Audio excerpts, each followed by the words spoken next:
Let's talk about something that's a real headache for countless nonprofits, that little donate button on your website. We're going to break down this complicated issue into simple, practical terms, so your team can fundraise with confidence and stay compliant. Just so you know, all the insights we're covering today come from an excellent educational resource created by the experts over at Ironwood Registrations. They specialize in helping nonprofits navigate these exact challenges. Okay, let's get right to the big question. You have a website, you add a donate button, and then you start to wonder, did I just create a compliance nightmare for myself? Well, since your website can reach donors anywhere, the answer isn't a simple yes or no. It really all depends on how you're using that button. So, here's how we're going to tackle this. First, we'll define the core issue. Then, we'll dig into the critical difference between passive and active fundraising. We'll also cover the specific activities that can get you into registration territory. And finally, we'll wrap it all up with a practical framework you can use to plan your strategy. To really understand the answer here, we've got to start with the foundational legal concept at play. It all comes down to what regulators call charitable solicitation. So what is charitable solicitation exactly? Well, it's pretty much any act of asking for or encouraging a donation. This isn't just asking people in person, it includes your fundraising emails, your events, and, you guessed it, promoting that donate button on your website. And here's the most important part. Most states require you to register with them before you start asking their residents for support. And that brings us right to the heart of the matter for online fundraising. This distinction between passive efforts and active ones is what separates a simple website feature from a multi-state compliance headache. Take a look at this because it lays it out so clearly. On the left, you've got a passive website.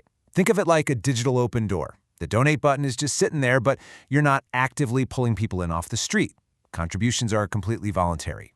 This idea is guided by something called the Charleston Principles. Now, on the right, you've got active fundraising. This is when you're not just waiting, you're asking. You're sending targeted emails, running social media promotions, making direct requests. And that, my friends, is a completely different ballgame. So let's get really specific. What are the actions that flip that switch from passive to active and suddenly trigger all those registration requirements? First up, email. The moment you send an email blast that says, "Please give today," and you link to your donation page, you are now actively soliciting. That email itself is the ask, which makes it a clear fundraising activity that crosses state lines. The same exact logic applies to social media. If you run a Facebook ad or a promoted tweet that says, "Help us reach our goal," and links to your donation page, yep, that's a form of active public solicitation. Now, this is a big one: geographic targeting. If your email or social media campaign is specifically aimed at residents of, say, California or Florida, you are deliberately reaching into those states to ask for money. That action alone can create a registration requirement right there. And this one's a little more subtle, but really important. Even if you're not intentionally targeting a state, if you start getting a steady stream of donations from its residents, regulators can look at that and say, "Hey, it looks like your fundraising is pretty effective here." That pattern suggests your message is hitting home in that state, which could mean you need to register. Okay, knowing all this, how do you actually manage it? Let's shift gears from the what to the how with a simple framework for planning your compliance strategy. Before you launch any major online campaign, think of this as a quick pre-flight check. First, look at your existing data. Where are your donors actually coming from?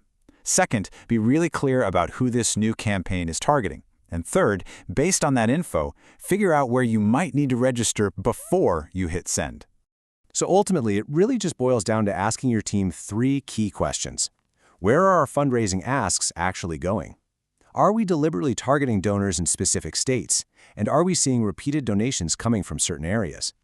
Answering these honestly will give you a clear map of your compliance obligations. If there's one crucial point to take away from all this, it's simple but really powerful. The donate button is just a tool. Think of it like an empty collection plate. What matters for compliance is how you ask people to fill it. It's the outreach around it, the emails, the ads, the campaigns, that defines the active solicitation. You know, proactively understanding how your digital outreach interacts with state laws isn't just about avoiding penalties. It's about building a smarter, more sustainable fundraising strategy. It frees you up to focus on what truly matters, engaging your supporters and advancing your mission.